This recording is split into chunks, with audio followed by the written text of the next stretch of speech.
Y en este año percibo fuertemente en mi corazón eh, conectar de alguna manera, ya que es mes de conexión, pues tengo el sentir en mi corazón de poder conectar una serie de estudios y acoyuntarlo a los mensajes, ¿verdad? A los temas que el Señor le da al apóstol para que nosotros, ¿verdad? Podamos de esa manera dejarnos llevar, ¿verdad? Y siento fuerte en mi corazón comenzar por el libro de Génesis, eh, porque el propósito es poder entender los tiempos que estamos viviendo.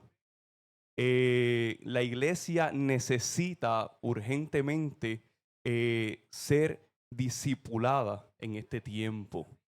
Porque la Biblia dice que en el último tiempo muchos tendrán comezón de oír, o sea que buscarán palabras que endulcen el oído conforme a sus deseos. Pero la iglesia de Cristo, que camina verdaderamente en el Espíritu, es una que escudriña la Escritura, que tiene el entendimiento del Espíritu Santo para poder profundizar y entender los tiempos que estamos viviendo. Bienvenida de vuelta a la casa, prima. Me gozo de que estén de nuevo con nosotros y me gozo por el tiempo que tuvieron, que próximamente nos contarán, ¿verdad? Iglesia, antes de entrar en el mensaje, me gustaría enfatizar de que cuando hablo de la iglesia en general, global, en el mundo mundial, como dicen algunos. Generalizo, aunque no es bueno generalizar, porque de esa manera podemos entender los tiempos, como dije anteriormente, que estamos viviendo, y la iglesia particularmente, siento que Dios está ordenando todas las cosas. Porque cuando Dios creó el universo y todo lo que en él hay, lo creó ordenado, y de eso vamos a estar hablando. Amén. Así que estaré hablando en esta mañana bajo el tema el origen de la conexión. El origen de la conexión.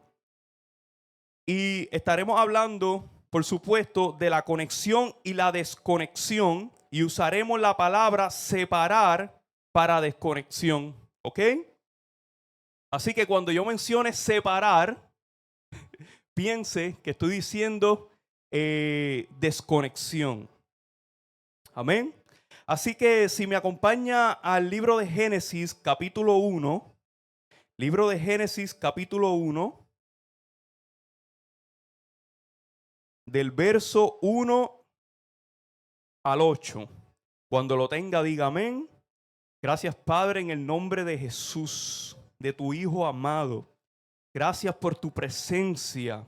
Gracias, Señor, porque si hoy nos levantamos fue porque tú quisiste, porque tienes un propósito con nosotros. Oh Señor, tú infundiste aliento de vida sobre nuestro espíritu y fue el hombre un ser viviente. Gracias, Señor, porque tú preparaste todo lo que existe. Tú lo hiciste para tu gloria, Señor, pero también para nuestro deleite. Gracias, Espíritu Santo, porque tu iglesia en este tiempo se empodera en el poder de tu Espíritu y toma la autoridad que le entregaste al hombre en el huerto del Edén para sojuzgar, para dominar. Gracias, Padre, porque tú le quitaste las llaves del Hades, oh Espíritu Santo, y nos devolviste de la muerte a la vida, Señor, para que reináramos juntamente contigo. Oh Espíritu Santo, declaro y profetizo que en esta mañana no salimos igual, que entendemos el diseño original por el cual fuimos creados. Oh Señor, por el cual fuimos plantados en esta tierra, así como Adán fue plantado en el huerto. Oh Espíritu Santo de Dios, salimos convencidos en el Espíritu, con una convicción genuina de que nos llamaste para vencer, de que nos llamaste con un propósito eterno y no pasajero, en el nombre poderoso de Jesús. Y la iglesia Gosén dice: Aleluya. Iglesia, el verso 1. Apóstol, si me puedes bajar un poco la música del monitor, te lo agradezco. Muchas gracias. El verso 1 dice: en el principio creó Dios los cielos y la tierra. En el principio creó Dios los cielos y la tierra. Y me voy a detener aquí. ¿Por qué me voy a detener?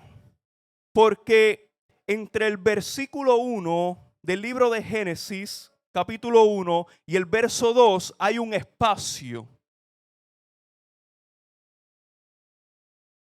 Los teólogos entienden, y en esto están de acuerdo con la ciencia, de que la Tierra tiene al menos mínimo 10 millones de años.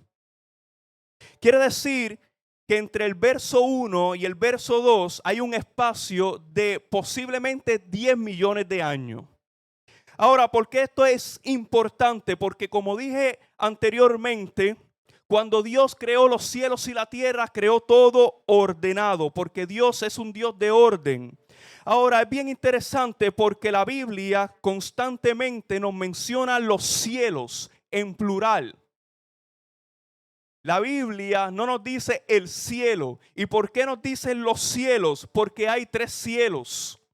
Y esto es sumamente importante, porque el primer cielo es el que nosotros podemos ver naturalmente. Ahora, el tercer cielo es donde Dios está, no donde Dios vive, ni donde Dios habita, porque los cielos no pueden contener su gloria. Quiere decir que los cielos habitan en Él, la creación habita en Él, porque todo fue hecho por Él y para Él. Amén. Ahora, el segundo cielo, que naturalmente hablando lo podemos identificar como la atmósfera.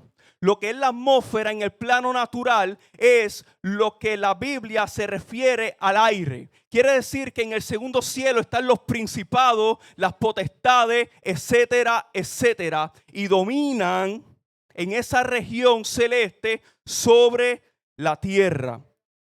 ¿Ok?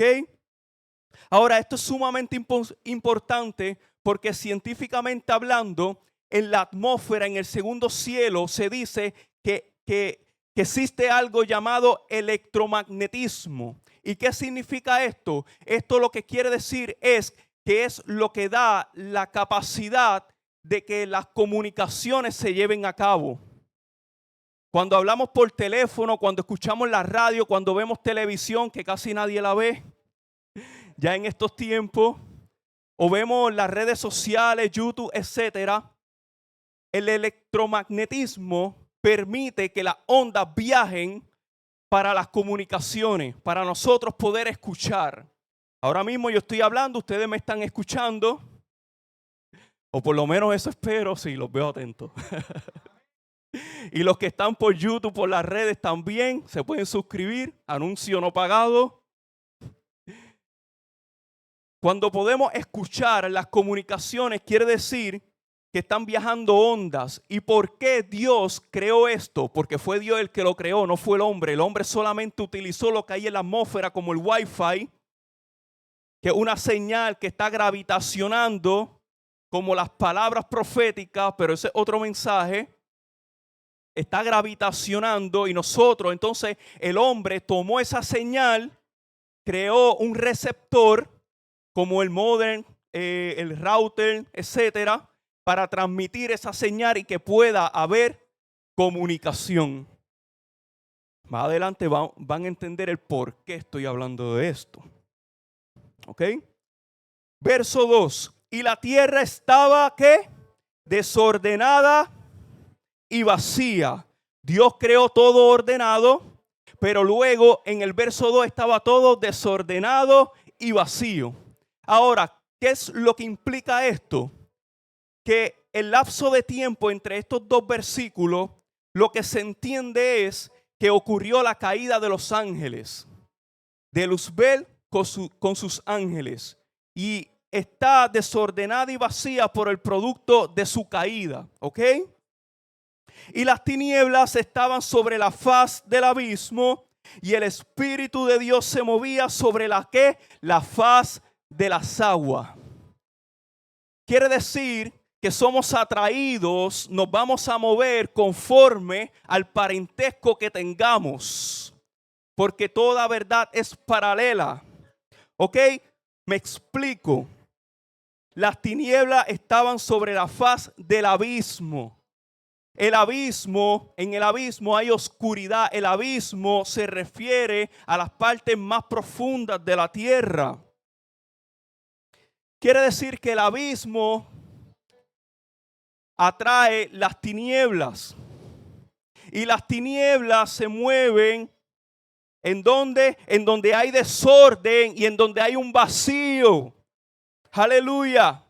Pero el Espíritu de Dios, el Espíritu Santo se movía sobre la faz de las aguas. Porque a menudo la Biblia representa al Espíritu Santo como las aguas, el manantial de vida, el agua que salta para vida eterna, etcétera, etcétera. Verso 3, y dijo Dios, sea la luz, y fue la luz. Y vio Dios que la luz era buena y separó, ya comenzamos a separar, y separó Dios la luz de las tinieblas. Desconectó la luz de las tinieblas. Ahora, ¿por qué Dios dijo que la luz era buena? Fue en ese momento en que Dios se enteró de que la luz era buena. Pues no, porque Él es luz. Lo que pasa es que aquí se refiere a la luz natural. Vio Dios que la luz manifestada de Él era buena. Y llamó Dios a la luz día y a las tinieblas llamó noche, y fue la tarde y la mañana un día. ¿Por qué dice y fue la tarde y la mañana un día? Y no dice y fue la noche y la mañana un día, porque los hebreos, para los hebreos, un día, el día termina en la tarde, a las 6 de la tarde, y comienza cuando sale el sol. Verso 6, luego dijo Dios, haya expansión en medio de las aguas y separe, desconecte las aguas de las aguas. E hizo Dios la expansión y separó las aguas que estaban debajo de la expansión de las aguas que estaban sobre la expansión, y fue así.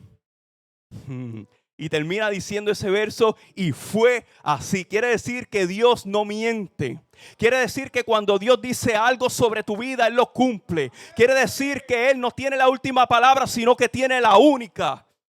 Y fue así. Quiere decir que cada vez que Dios te prometa algo, es así. Verso 8, y llamó Dios a la expansión cielos, y fue la tarde y la mañana del segundo día. Ahora, Génesis es una palabra griega que significa origen. Pero ¿por qué se usó la palabra griega Génesis para nombrar el primer libro de la Biblia que fue escrito en hebreo? Esto se debe a la traducción de la Vulgata, la Biblia, traducida del griego al latín. Es el mismo significado de la palabra original hebrea que se utiliza en el texto original Bereshit, que el apóstol lo mencionó. Debemos entender que las palabras que se usaron en el Antiguo Testamento no son las mismas que en el Nuevo Testamento, porque el Antiguo Testamento fue escrito en hebreo y en arameo y el Nuevo Testamento en griego, pero se usaron palabras con significados parecidos o exactos. Ahora es bien interesante porque la palabra que se usa para separar en el capítulo 1 del Génesis es badal, o se pronuncia baudal. Esta palabra significa, escuche bien, separar, dividir, discernir, apartar y distinguir. Esta palabra también se usó cuando Dios le dio las instrucciones del tabernáculo a Moisés en Éxodo, para los que apuntan, 26:33 y 42:20. Éxodo 26:33 y 42:20. Ahora también se usa, como pudimos leer, en el capítulo 1 de Génesis, versos 4, 6, 7, 14 y 18. Génesis 1, versos 4, 6, 7, 14 y 18. Pero también se usa en Génesis en el capítulo 36, verso 6, donde Saúl se separa de Jacob. Ya vamos a entender por qué. Esto está sumamente interesante. Ahora, el hecho de que esta palabra también se use para las instrucciones que Dios le dio a Moisés en el libro de Éxodo es bien importante porque el tabernáculo de Moisés representa la reconexión de Dios con el hombre. Porque en el tabernáculo había un velo que dividía, separaba, desconectaba el lugar santo con el lugar santísimo. Y debemos recordar que al lugar santísimo solo podía entrar el sumo sacerdote.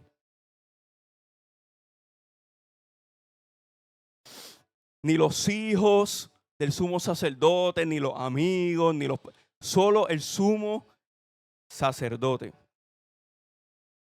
Ahora, esta palabra también se usa en Deuteronomio capítulo 19, verso 7, Esdras 9:1 y Nehemías 13:3.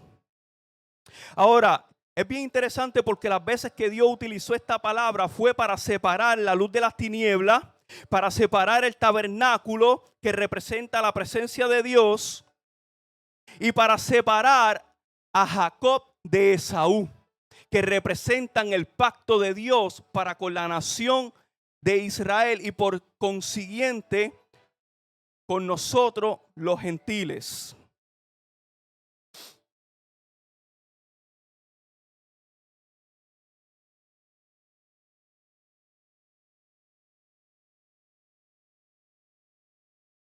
Ahora, lo primero que Dios hizo cuando creó la luz y las tinieblas fue separarlas, como vimos anteriormente. Ahora, la Biblia dice que ninguna tiniebla hay en Dios. También dice que la luz nada tiene con las tinieblas. Y desde el principio fue así. Aleluya. Entonces, esta palabra se sigue conectando a través de la historia y de los escritos y de los libros posteriores al Génesis. Pablo cita en el libro de Hebreos, capítulo 1, verso 10, el Salmo 102, con muchos números, ¿verdad? Allá él le están dando las tablas de multiplicación en la escuela y él yo creo que puede enseñar. Pablo cita en el libro de Hebreos, capítulo 1, verso 10, el Salmo 102, donde el salmista cita a su vez el libro de Génesis, capítulo 1. Ahora podemos ver la narrativa de la conexión, del origen de la creación, y esto se debe a que el Espíritu Santo decidió unir todas las piezas para que en todos los tiempos se escribiera acerca del Dios de la creación. Esta conexión tiene como propósito dirigirnos al Mesías que restauraría la conexión entre Dios y el hombre. Mi amor, si puedes darme un poco de agua, te lo agradezco. Gracias, brother. Ahora, la conexión de Dios con el hombre es espiritual, es interna. Cuando esa conexión se rompe, se quebranta, sucede en el interior. Amén. Gracias, brother.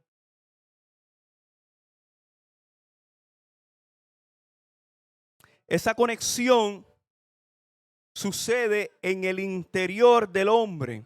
Ahora, no sé cuántos de ustedes han sentido que algo se ha roto en su interior. Ya sea porque confiaron en alguien, porque lo dieron todo, por una desilusión amorosa, cuando confiaste en alguien y te falló. Y yo personalmente he sentido en 2 ocasiones que he contristado al Espíritu Santo. No porque no lo haya hecho más veces, sino porque en 2 ocasiones fue tan real que yo sentí que literalmente algo se rompió dentro de mí. El problema no tanto es sentirlo. El problema es no darse cuenta cuando algo se rompe, cuando algo se desconecta. No quiere decir que sentirlo está bien, porque si se rompe algo en tu interior es porque algo anda mal. Lo que quiere decir es que el problema es cuando andamos por la vida sin darnos cuenta de lo que está sucediendo en nuestro interior, espiritual y emocionalmente hablando. Porque de esa manera entonces podemos identificar qué es lo que está sucediendo. De esa manera entonces podemos trabajarlo. De esa manera podemos arrepentirnos. Podemos presentarlo delante de Dios para que Él obre a nuestro favor. Para que entonces Él opere reconectando nuestros sentidos que se habían extraviado, como dijo el apóstol Pablo en el huerto del Edén. Necesitamos como iglesia reconectarnos primeramente con Dios, luego con nuestras familias, con nuestras parejas, con nuestros hijos, con nuestros amigos. Necesitamos volver al diseño original de la reconexión. Aleluya. Ahora, en la Fórmula 1, el piloto no trabaja solo. Como el apóstol me dijo que lo diga, lo voy a decir. El piloto de Fórmula 1 trabaja con un equipo de ingenieros mecánicos, con estrategias de carrera. El piloto tiene un audífono y un micrófono donde recibe órdenes mientras corre. El entrenador le dice cuándo debe bajar la velocidad y cuándo debe acelerar. Cuándo debe seguir y cuándo debe reducir para ceder su posición a su compañero de equipo. Porque hay veces la Fórmula 1 tiene 2 corredores, pero tiene uno que es el principal, el que debe ganar la mayoría de los campeonatos y las carreras. Entonces, cuando el segundo se adelanta por X o Y razón, aunque esté llegando a la meta, aunque él anhele ese campeonato, aunque sea su primer posible campeonato, él debe reducir la velocidad y permitir que su compañero le pase por al lado y llegue a la meta. Entonces, cuando esto no le conviene al equipo, el entrenador, quien le habla, le dice: reduce para que no seas tú el que gane. Y muchas veces tenemos que reducir la velocidad, tenemos que seguir instrucciones para que otro gane en vez de nosotros. Muchas veces tenemos que reconectarnos a esa voz de Dios que nos dice: bájale 2, todavía no es tu tiempo, todavía no es tu turno. Pero que mucho nos duele ceder nuestro lugar, porque todos queremos ganar siempre. En una discusión todos queremos tener la razón. Pero ¿qué pasa cuando Dios nos dice: reduce, bájale la velocidad? No es tiempo de que ganes. Es tiempo de que trabajen como equipo. Que mucho nos cuesta nuestro orgullo, ¿verdad? Porque siempre queremos ganar. Ahora, el piloto también tiene una voz interna. Quiere decir que tiene la voz del entrenador, del equipo, el que le está hablando, del que le está dando instrucciones, pero también tiene una voz interna. Esa es su voz, la que le dice cómo debe conducir, la que lo desafía a vencer sus miedos, la que lo reta, la que lo impulsa. Pero a veces esa voz es contraria a la del entrenador y los jefes de equipo. A veces ellos sienten que deben hacer algo porque creen que es la decisión correcta, pero los entrenadores entienden que no. El piloto debe tener una relación, una confianza con las personas que escucha por sus audífonos, por sus oídos. Porque sin esa conexión no podrá llegar a la meta. Quizás quieres ganar, pero hay veces que lo importante es llegar a la meta. Quizás te sientes desconectado, porque quieres ganar. Pero Dios te dice, mantente conectado porque lo importante es que llegues al punto, a la meta.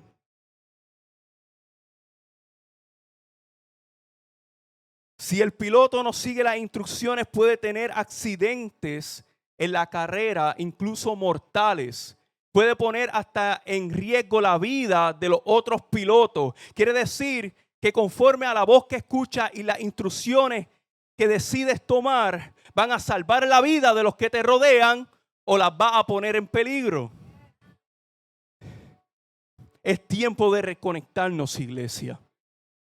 Porque no solamente nuestra vida está en juego, sino la de nuestros seres queridos. Y estoy hablando espiritualmente. Ahora, asimismo es Dios con nosotros. El Espíritu Santo es esa voz interna que nos dirige, que nos dice acelera en determinado momento, pero también en ocasiones nos dice reduce la velocidad, porque Él está viendo desde arriba. En la Fórmula 1 hay cámaras en todo lugar, en cada esquina hay una cámara. Así es Dios con nosotros, el omnisciente, el que todo lo ve. Hay cosas que nosotros no vemos, que Él sí. Y cuando nos dice detente, ten cuidado, es porque sabe que más adelante en la curva hay un peligro inminente. Ahora podemos ver cómo Dios desde el principio separó la luz de las tinieblas, y es con el propósito que no se mezclaran entre sí. Porque las tinieblas nada tienen con la luz. Entonces Dios nos llamó de las tinieblas a su luz admirable, que es Cristo Jesús.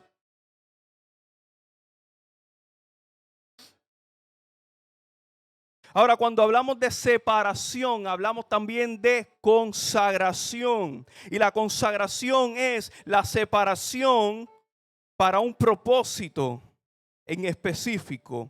Ahora, los monjes, los tibetanos, también se separan. Pueden pasar todo un año encerrados en un cuarto. Hay una historia que escuché una vez que se llevaron a un monje para Nueva York. Imagínense. Soy yo. y no puedo vivir ahí. Imagínese un monje. Aunque yo estaba casi como un monje, porque me había encerrado en mi cuarto. Pero lo que quiero decir es que no importa dónde estés, no importa dónde vayas, puedes ir a la China, a la Patagonia, al Polo Norte, y el pecado va a seguir dentro de ti. El tormento, la desilusión. Muchos viajan el mundo buscando reconectarse con su hombre interior y no saben que Dios habita dentro del hombre. Aleluya. Quiere decir que cuando somos separados para Dios, debemos mantener un estilo de vida que refleje esa consagración.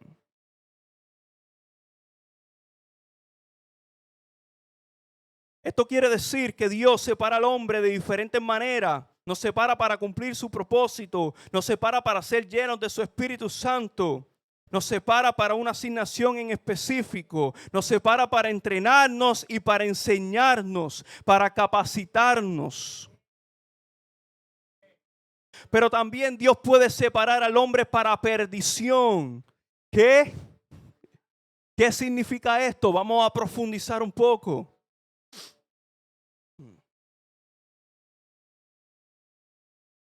Jesús dijo que en el último tiempo, cuando se abra el libro de las obras delante de Dios Padre en el tribunal, conocido como el día del juicio final, solo estoy sentando las bases escatológicas para lo próximo.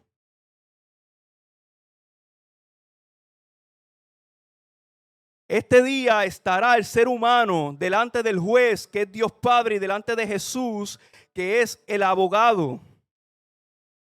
Y dice la Biblia que Jesús dijo, y le dirá a los de la izquierda, apartados de mí, hacedores de maldad, porque nunca los conocí. Y cuando Jesús habla de que nunca los conocí, se refiere a la intimidad, a una relación personal. Les va a decir, nunca tuve intimidad con ustedes.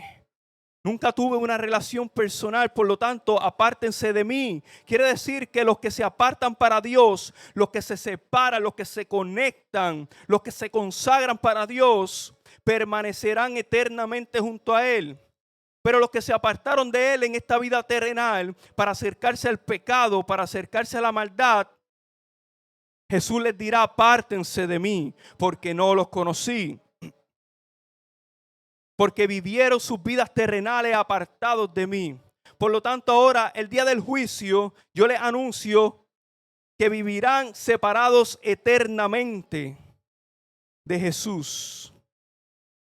Ahora, Jesús en ciertas ocasiones dijo que los pecadores que no se arrepentían serían echados afuera, a las tinieblas de afuera. Esto con la parábola, ¿verdad? De una de las bodas. Entonces, muchos no creen porque la palabra infierno no existe en el original, sino que la palabra infierno se traduce de la palabra inferno o infernus, que es del latín, que significa abajo, pero que a su vez tiene una raíz en el hebreo como en el griego, donde la palabra original en hebreo es Sheol y en el griego es Hades. Porque esto es sumamente importante. Vamos a llegar ahí. Sígame con cuidado.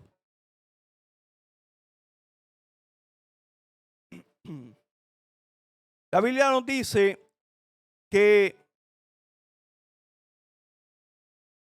en el principio, cuando Dios creó todo, recuerden que decía que Dios, que existía el abismo y que sobre el abismo estaban las tinieblas.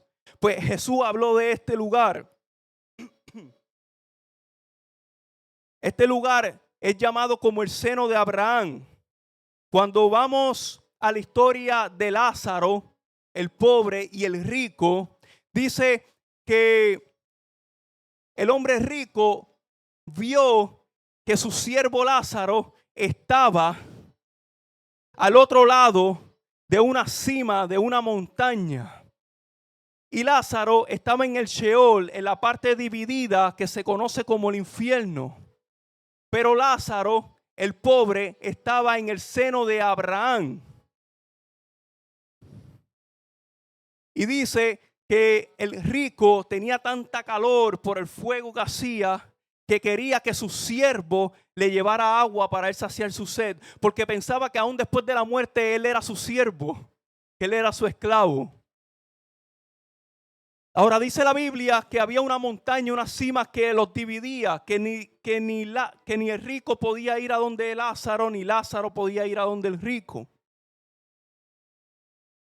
¿Por qué esto es importante? Porque había una desconexión, había una separación, había una línea divisoria en el Sheol, en este punto.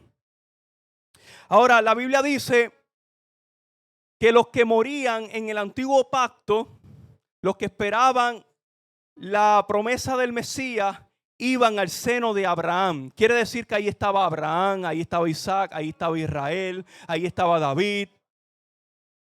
Todos los que se separaron en vida.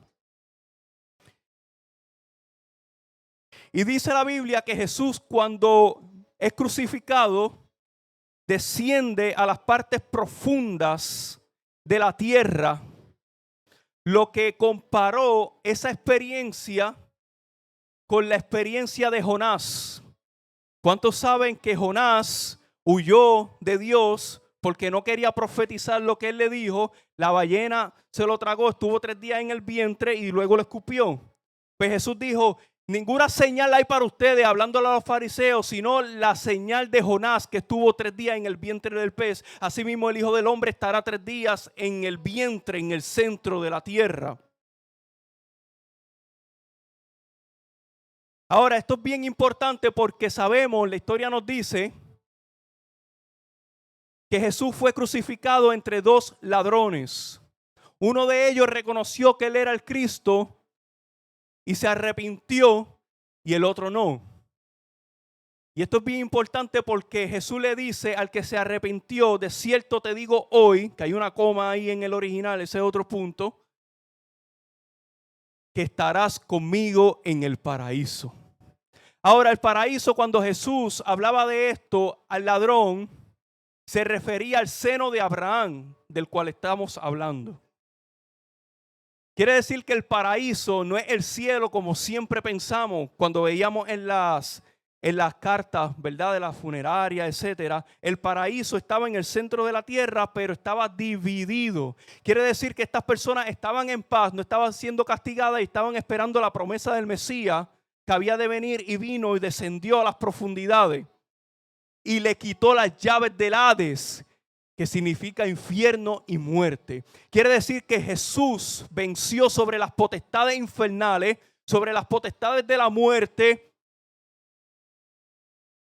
Y cuando le dijo a Pedro, sobre esta roca fundaré mi iglesia y las puertas del infierno no prevalecerán contra ella, estaba hablando de este suceso.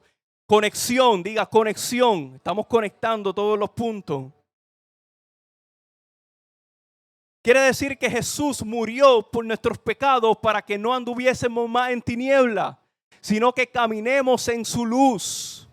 Porque en el principio Él separó las tinieblas de la luz, y cuando Él desciende y viene a morar en nuestros corazones, desea hacer lo mismo. Desea desconectarnos de las tinieblas que nos ataban en las cárceles infernales y nos dio vida eterna en Él. Por consiguiente, podemos ser llenos del Espíritu Santo de vida.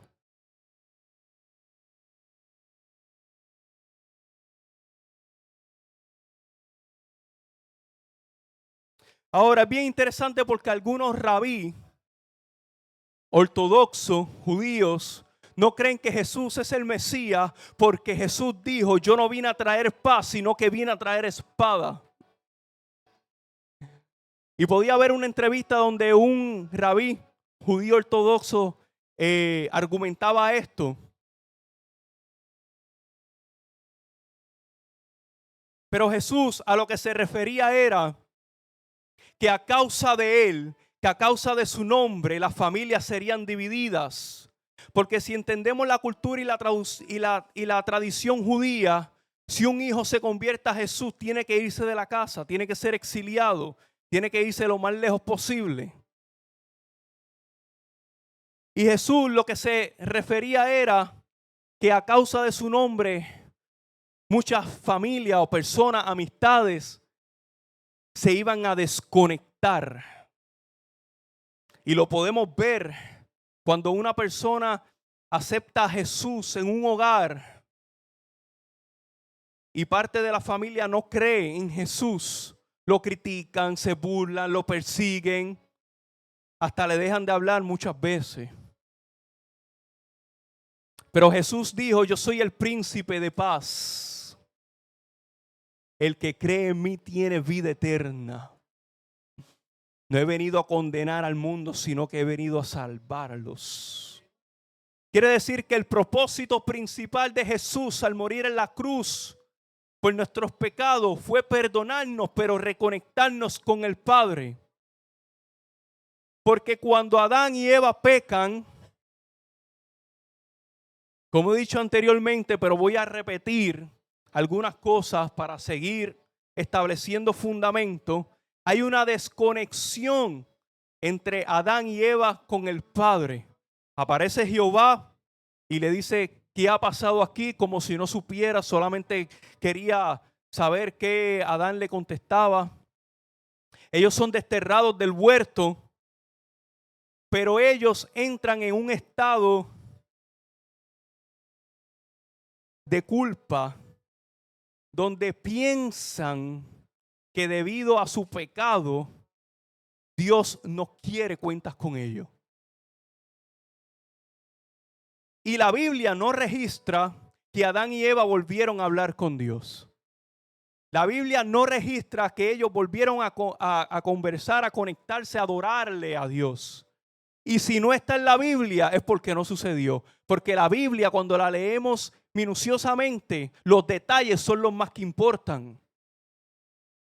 En cambio, tenemos la historia de sus hijos primeros, Caín y Abel, donde ellos tenían un conocimiento de adoración. Pero ¿quién le enseñó eso? Si no estuvieron en el huerto, si la Biblia no menciona que Adán y Eva continuaron adorando a pesar de su caída. Bueno, sabemos que cuando el hombre peca y están desnudos y se dan cuenta de que están desnudos, Dios mata un animal para cubrirlos, que simboliza a Jesucristo, quien nos reviste de la desnudez, de la vergüenza de nuestro pecado. Pues por alguna razón pienso que de alguna manera Caín y Abel tuvieron que haber escuchado esta historia, quizás por revelación, no sé. Pero la Biblia nos dice que Abel adoraba con una ofrenda agradable a Dios, mas la intención del corazón de Caín era mala porque tenía envidia, porque tenía sentimientos de rechazo y de culpa, como sus padres. Quiere decir que el sentimiento de rechazo y de culpa también se puede transmitir de generación en generación. Pero Dios levantó a Abel, un adorador genuino. De eso voy a hablar en otro tiempo. Estoy escribiendo un libro que espero que salga el mes de mi cumpleaños en septiembre. Así Dios me ayude. Donde toco algunos puntos que he tocado en esta mañana. Y dice que Caín se entristeció cuando Dios no miró su ofrenda con agrado. Y Dios se acerca donde Caín y le dice: ¿por qué estás así? ¿Dónde está tu hermano? Por primera vez luego de la caída del hombre y del destierro, se dice en la Biblia que Dios se acerca nuevamente al hombre. Pero no dice que se acercó a Abel, no dice que habló con Abel, habló con el que pecó igual que sus padres. Quiere decir que Dios siempre tiene la intención de hablar con el pecador. Quiere decir que Dios siempre tiene la intención de acercarse a aquel que está haciendo las cosas mal, porque es el que tiene mayor necesidad.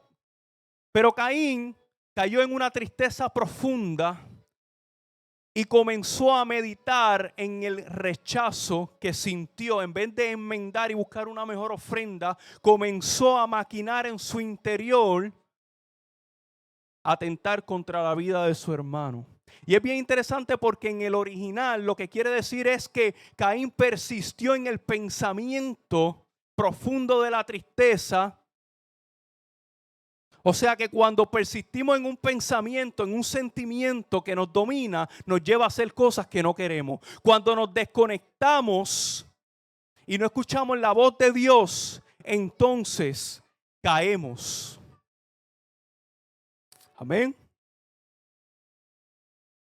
Ahora, la Biblia más adelante cuenta una historia que para mí es de mis favoritas, donde dice que Adán y Eva volvieron a tener un hijo. No voy a entrar en eso, pero generaciones posteriores nace un niño llamado Enós. Y Enós es sumamente importante, es una pieza clave entre la conexión de Dios con el hombre nuevamente. Porque recordemos que Abel, que era el adorador, el primer adorador luego del destierro, era el que adoraba, era el que se comunicaba, fue muerto por su hermano. Ahora Caín, o el enemigo, no quiso matar, sí lo quiso matar a Abel, pero el propósito no era solamente la persona, sino era la generación que iba a nacer de los lomos de Abel. Una generación de adoradores. Quiere decir que Dios, el enemigo, no está detrás de ti, sino que está detrás de tu semilla. Está detrás de lo que tú portas. Está detrás de tu propósito. Está detrás de tu adoración. Por consiguiente, el enemigo lo que quería era eliminar una generación de adoradores. Pero no contaba con que generaciones después Dios iba a levantar a un joven, un hombre, como dije, llamado Enós, que dice que cuando Enós nació, entonces el pueblo comenzó a invocar el nombre de Jehová. Quiere decir que el enemigo quiso matar a una generación de adoradores, pero Dios levantó a una generación de intercesores proféticos que provocó un avivamiento en la región nunca antes visto. Sea hasta Rabayanda Rabasaya. Y comenzaron a avivarse en el espíritu toda una nación, todo un pueblo a causa de un hombre que decidió pararse en la brecha. Oh, quiere decir que lo que tú hagas hoy se va a ver mañana en tu generación. Quiere decir que lo que tú hagas hoy se va a ver en tu entorno. Oh, sea Tarabayanda Rabasaya. Yo no sé qué mataron en tu vida. Yo no sé si mataron tu adoración. Yo no sé si te persiguieron tu sueño. Yo solo vengo a decirte que Dios va a levantar una generación dispuesta a pararse en la brecha para que invoquen el nombre de Jehová, para que invoquen el nombre de Jesús, y todos conocerán al Señor y serán llenos del Espíritu Santo de Dios. Aleluya. Se metió aquí la exousia. Aleluya. Porque no se trata de tener poder, sino se trata de tener autoridad para ejercer ese poder. Aleluya. Y la autoridad solo se ejerce estando bajo autoridad. Cuando estamos conectados con el Padre, cuando estamos conectados con la fuente, cuando estamos conectados con los que están conectados con Dios, algo tiene que suceder en algún lugar. Aleluya.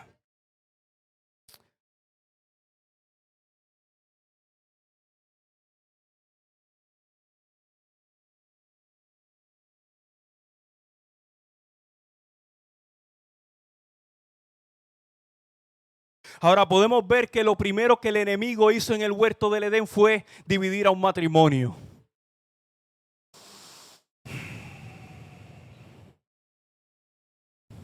¿Por qué? Porque la serpiente, que era más astuta que todos los animales del huerto, ese otro mensaje, se acercó a Eva.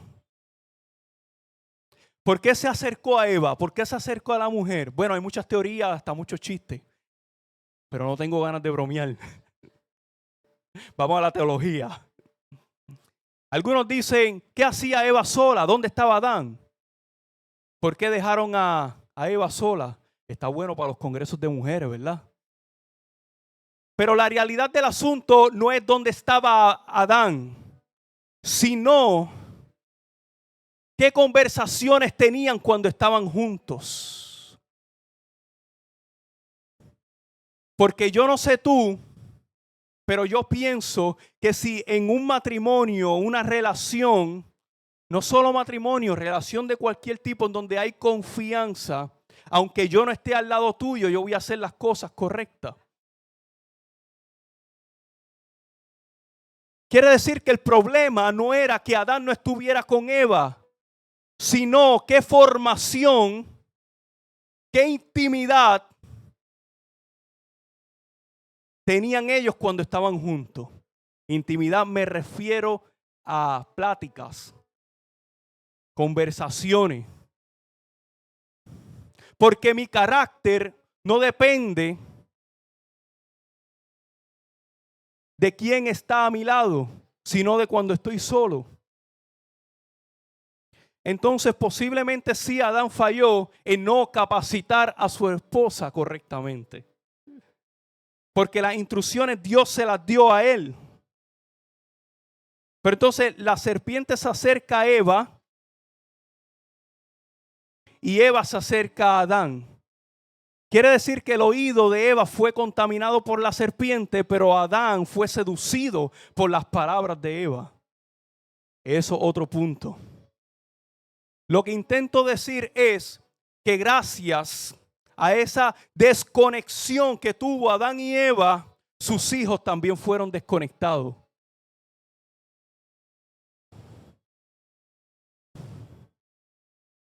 Gracias a la inmadurez, a la falta de carácter, a la falta de postura, sí, de Adán, porque era irresponsable. Por eso yo lo estoy pagando hoy y el pastor también. Por eso hay que trabajar. Pero la mujer también tuvo consecuencia de dar a luz con dolor, ¿verdad? Pero hubo una desconexión por escuchar la voz incorrecta. Quiere decir que la conexión o la desconexión radica en aquello que escuchamos. Quiere decir que la voz, las comunicaciones tienen la capacidad de conectarnos o desconectarnos. De hecho, ¿sabías que el término tecnología viene de la palabra tecnogriega, tecne, que significa artesano, entre otras cosas, pero tiene que ver con la mitología griega, en donde se forjaban armas de guerra? Quiere decir que la tecnología, aunque es buena, qué bueno, vamos a subir este mensaje a YouTube junto con los que faltan. Ya me conectaron el internet, ya tengo la conexión nuevamente. La tecnología es buena, la tecnología es todo lo que es creado por el hombre, desde un zapato, un lápiz, no es solamente dispositivo electrónico. Pero cuando vamos al origen, el propósito principal de la tecnología es desconectar al ser humano. Nos los vendieron como que podemos conectarnos por la distancia, nos favorece a los que viven en Estados Unidos, fuera de Puerto Rico, nos favorece. Pero de otra manera, muchas veces nos desfavorece. Porque en vez de conectarnos, lo que hace es desconectarnos con nuestro núcleo familiar. No voy a abundar más en eso, pero entendemos el punto, ¿verdad? Ya estoy terminando y quiero hablarles, antes de terminar, del término psicológico disuasión. Disuasión. Disuasión en el original lo que significa es separar, es dividir esencialmente la mente. O sea, divide, una disuasión es aquello que te divide la mente. Ahora está la disuasión cognitiva, la disuasión patológica, la normativa. Y vamos a profundizar un poquito en esto.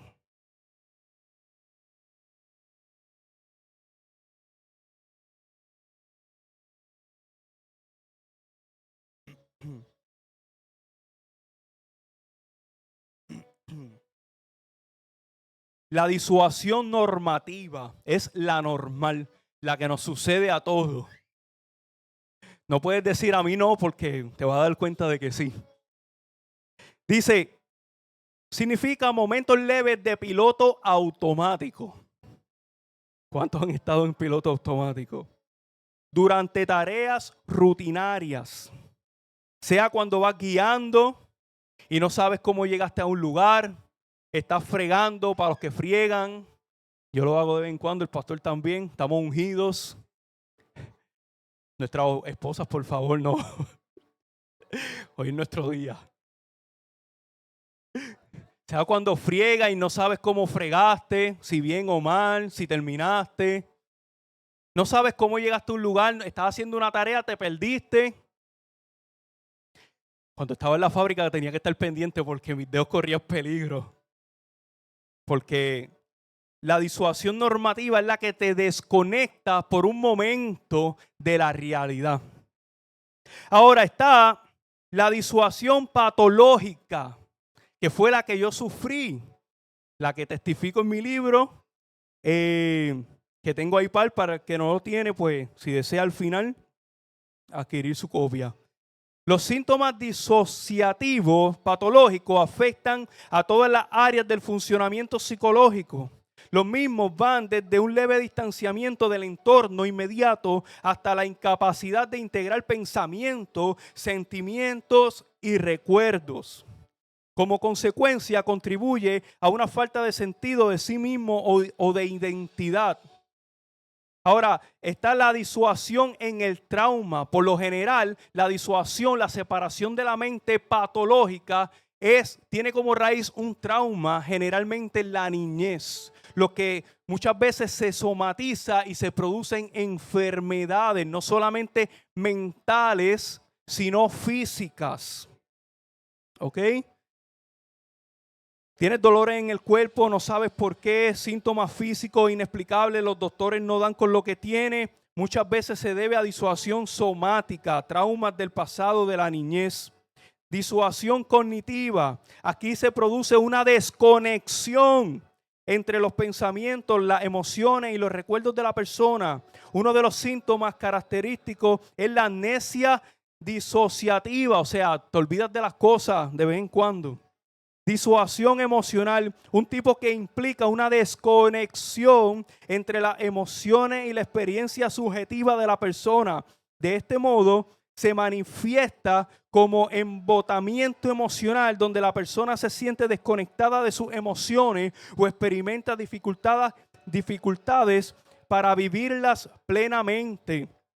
Disuasión relacional. En este caso se establece una desconexión entre la persona y su entorno social. Se traduce en un aislamiento social donde la persona evita las relaciones interpersonales o encuentra dificultades para establecer vínculos emocionales con los demás. ¿Te identificas con alguna? No tienes que levantar la mano.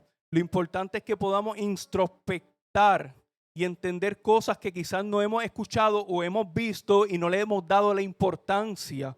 Porque toda trauma, toda raíz, toda disuasión tiene una raíz. La psicología ayuda para identificar los traumas, pero Dios es quien sana. Y si hoy yo te puedo estar hablando de esto es porque yo pasé por esto. Yo pasé por lo que es psicosis canábica, que afecta a la mente por el consumo del cannabis. Mi mente se dividió, yo me salí de la realidad. Yo no sabía identificar lo que era real y lo que no. Y me tomó años para que Dios pudiera sanar mi mente. Muchas personas no salen del trauma, muchas personas no salen de ahí, pero Dios lo puede hacer. Amén. Aleluya. Ahora, iglesia, para terminar, yo solamente te invito a que te tomes otros 30 segundos. El mes pasado te dije que te tomaras 30. Y mira qué bueno soy, que hoy no te doy un minuto. Hoy lo completo, 30 segundos. 30 segundos para meditar si verdaderamente estás o estamos conectados. ¿Realmente seguimos conectados con Dios? No te preocupes si la respuesta es no. Todos nos hemos desconectado en algún momento. No importa si somos profesionales, no importa si somos ministros. Todos nos hemos desconectado en algún momento de Dios, de nuestra familia, del verdadero yo, de quien Dios dijo que somos en Él. No te juzgues, no es el propósito. El propósito es entender qué te ha desconectado y de dónde te desconectaste. No te tienes que reconectar por obligación. No te sientas obligado a buscar a Dios. No, Dios quiere que vengas voluntariamente. Por eso es que Dios puso en el huerto de Edén el árbol del conocimiento del bien y del mal. Y solamente le dijo, no comas de él. Dios pudo abiertamente haberse acercado a Eva para que no tomara del fruto. Y posteriormente a Adán para decirle, por ahí viene Eva, no te lo comas. No, Dios lo permitió porque ese era el propósito, el libre albedrío. Quiere decir que si Dios permitió la desconexión del hombre, también Él desea que la reconexión sea voluntaria. Porque cuando nos nace del corazón, entonces nosotros podemos ser plenos en Él. Entonces nosotros podemos caminar en libertad. Entonces verdaderamente nos podemos reconectar con Él. Dios desea que nos reconectemos con Él.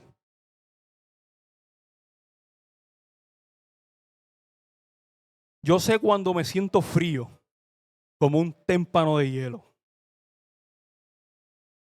Yo me conozco. Eso no me hace menos espiritual, menos ministros, menos hijos de Dios. Porque Dios no nos escogió por cuán conectados nosotros estemos. De hecho, a todos los que Dios llamó estaban desconectados, estaban caminando al Sheol, al infierno. Y mediante Jesús, Él nos conectó. No importa que esté más frío que Alaska o donde estaba la prima. ¿A cuánto bajó prima? A 19. Se sentía como de 0, me imagino. Sí importa, no es que no importe. Lo que quiero decir es que para Dios no hay nada imposible. Como dijo el apóstol la semana pasada, empieza a poco, 10 minutos. A veces 10 minutos se nos hace mucho y eterno. Pero cuando entendemos no solo los beneficios de la presencia de Dios, porque no los buscamos por beneficio, aunque los tenemos, pero cuando podemos experimentar nuevamente su amor, su consuelo, esa reconexión no tiene precio. Así que en esta mañana te insto, iglesia, para que te reconectes. Quizás no estás desconectado del todo. Quizás son algunas áreas que necesitamos volver a reconectar. Pídale al Espíritu Santo que te muestre, que te revele, como me reveló a mí. Y lo seguirá haciendo. ¿En qué área necesitamos volver a reconectarnos con el Padre? Así que bendiciones, iglesia, los amo.